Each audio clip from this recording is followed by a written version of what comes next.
नमस्कार दोस्तों, आप सभी को होली की हार्दिक शुभकामनाएं। आज हम इस सेक्शन में देखेंगे प्रश्नावली 1.2। इससे पहले हम 1.1 के सभी सवाल को देख चुके हैं। अगर आपने वह वीडियो नहीं देखा तो हमारे चैनल पर प्लेलिस्ट में जाकर देख सकते हैं। तो निम्नलिखित संख्याओं को अभाज्य गुणनखंड के गुणनफल के रूप में व्यक्त कीजिए। तो पहला क्वेश्चन ए है। तो देखिए, ए से व्यक्त करना 140 का पहले जैसे आप 156 के निकाला गया 2 गुणे 2 गुणे 3, मतलब ए से अभाज्य खंड करना है आपको। तो बस इतना ही। नेक्स्ट अगला है, दिया है कि मासा 1261 1067 बराबर 97 है, तो लासा 1261 और 1067 का मान ज्ञात कीजिए। तो इसके लिए हमें हल मतलब जो दिया है मतलब 1261 और 1067 बराबर 97, मतलब मासा दिया गया है। तो लासा हमारा 1261 और 1067 बराबर क्या होगा। तो हम इसके लिए सूत्र लगाएंगे, पहली संख्या गुणे दूसरी संख्या बराबर लासा गुणे मासा। तो पहली संख्या हमारा 1261, दूसरी संख्या हमारा 1067। तो बराबर लासा हमारा नहीं दिए गया है तो हम वैसे उतार लेंगे, प्लस मासा हमारा 97 दिए गए है तो मासा हम उतार लेंगे।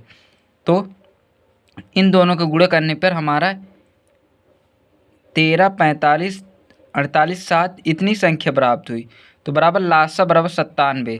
तो 97 से इसे काटेंगे तो आ जाएगा 13, 87, 1। यही हमारा आंसर हो जाएगा 13, 87, 1। अगला क्वेश्चन हमारा है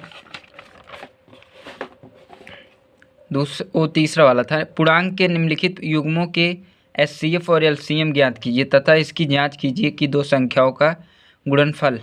तो एचसीएफ और एलसीएम ज्ञात करना है, तो 26 और 91 का। तो 26 का पहले हम अभाज्य गुणन करेंगे, 2 गुणे 13 तो 26 हो जाएगा। 7 गुणे 13 हमारा हो जाएगा 91। तो एचसीएफ हमारा दोनों में जो कॉमन रहता है उसे ही एचसीएफ। तो एचसीएफ हमारा 13 है। तो अगला एलसीएम ज्ञात करना है, तो एलसीएम 2 गुणे 7 गुणे 13 तो बराबर 182 दोनों संख्याओं का। उसके बाद एचसीएफ एलसीएम ज्ञात करने के बाद इसके बाद जांच कीजिए कि दो संख्याओं का गुणनफल एचसीएफ गुणे एलसीएम है। तो अब हम दो संख्याओं का गुणनफल देखेंगे, 26 गुणे 91 तो आ जाएगा हमारा 2366। तो एचसीएफ गुणे एलसीएम, एचसीएफ गुणे एलसीएम, तो एचसीएफ 13 है हमारा और एलसीएम 182 है, तो इसका गुणा करेंगे 2326। तो इस प्रकार दोनों संख्या का गुणनफल एचसीएफ गुणे सही है। बाकी दो क्वेश्चन दिए गए हैं, आप इसे लगा लीजिएगा। अगला हमारा तीसरा क्वेश्चन है, अभाज्य गुणनखंड विधि द्वारा निम्न पूर्णांकों का एलसीएम और एचसीएफ ज्ञात कीजिए। तो 12, 15, 21। तो पहला एचसीएफ और एलसीएम ज्ञात करना हमारा। तो 12 हो जाएगा 2 गुणे 2, 2 दूनी 4, 3 12। तो 15 को जाए 3 गुणे 5, 3 15, 7 21। तो कॉमन हमारा 3 है तीनों में, तो 3 हमारा एचसीएफ हो जाएगा।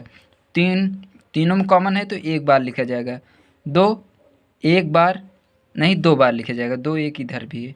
5 एक बार है, 7 एक बार है।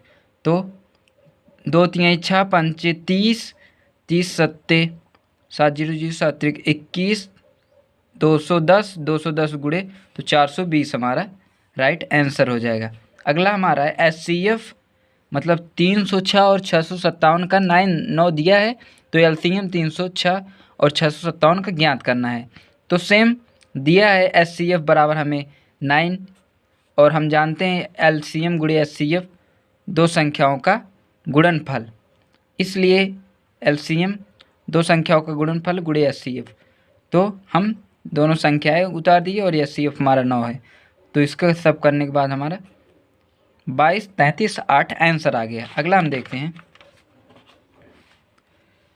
अगला हमारा है, जांच कीजिए कि क्या प्राकृतिक संख्या n के लिए संख्या 6n 0 पर समाप्त होगा। यदि कोई, अब इसमें लिखना है हमको ज़्यादा, यदि कोई संख्या अंक 0 पर समाप्त हो सकता है तो वह 10 से विभाजित होता है, या दूसरी शब्दों में यह संख्या 2 और 5 से विभाजित होगा। तो क्योंकि 10 बराबर 2 गुणे 5, 6n अभाज्य गुणनखंड है, इसलिए 2 गुणे 3n, तो 2n गुणे 3n। तो 6n का अभाज्य गुणनखंड में 5 नहीं है, इसलिए 6 5 से विभाजित नहीं होगा। अंकगणित की आधारभूत प्रमेय की अद्वितीय हमें यह निश्चित करती है कि 6n के गुणनखंड में 2 और 3 के अतिरिक्त और कोई गुणनखंड नहीं है, अतः किसी भी प्राकृतिक संख्या 6n के लिए संख्या 6n 0 पर समाप्त नहीं होगा। तो इसमें लिखना है सिर्फ दोस्तों, तो इसको ध्यान से मतलब याद करना है। दर्शाइए कि 7 गुणे 7 गुणे 11 गुणे 13 प्लस 13 और 7 गुणे 6 गुणे 6 5 गुणे 4 गुणे 3 गुणे 2 गुणे 1 प्लस 5 एक अभाज्य संख्या है, क्यों? तो हल, अभाज्य संख्या के 2 से अधिक भाज्य होते हैं। दी गई संख्या जैसे हो गया 7 गुणे 11 गुणे 13 प्लस 13, तो 13 हमारा कॉमन हो गया, तो 7 गुणे 11 प्लस 13 तो हो जाएगा हमारा 13 गुणे 78, तो 13 गुणे 13 गुणे 6। इस प्रकार संख्या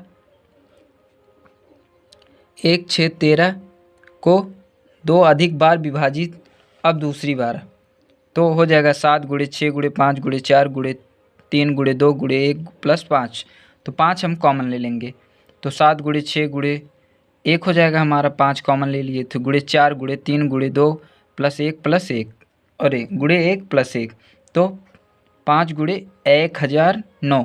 तो इस प्रकार यह भी संख्या 5 गुणे 1009 गुणे 1009 गुणे 1 2 अधिक भाजक हैं, इसलिए यह एक भाज्य है। लास्ट क्वेश्चन हमारा है इस प्रश्नावली का। किसी खेल के मैदान के चारों ओर एक वृत्ताकार पथ है। इस मैदान की एक चक्कर लगाने में सोनिया को 18 मिनट लगते हैं, जबकि इस मैदान का एक चक्कर लगाने में रवि को 12 मिनट लगते हैं। मान लीजिए कि दोनों एक ही स्थान पर और एक ही समय पर चलना प्रारंभ करें, एक ही दिशा में चलते हैं, कितने समय बाद वे पुनः प्रारंभिक स्थान पर मिलेंगे। तो इसके लिए हमें क्या करना हो, देखिए रवि को 12 मिनट तथा सोनिया को 18 मिनट लगता है एक स्थान से दूसरे स्थान तक जाने में, और वह समय 12 और 18 का एलसीएम हो जाए करेंगे हम, 2 गुणे 3 गुणे 6, 2 3 6 त्रिक 18, 12 हो जाएगा हमारा, 2 गुणे 3 गुणे 2, 2 3 6 6 दूनी 12, 12 और 18 का एलसीएम हमारा 2 गुणे 2 गुणे 3 गुणे 3, तो 36 हो जाएगा। इस प्रकार रवि और सोनिया 36 मिनट बाद दोनों अपने आरंभिक बिंदु के स्थान पर मिलेंगे। बस साथियों इतना ही, मिलते हैं एक नए वीडियो में, तब तक के लिए जय हिंद।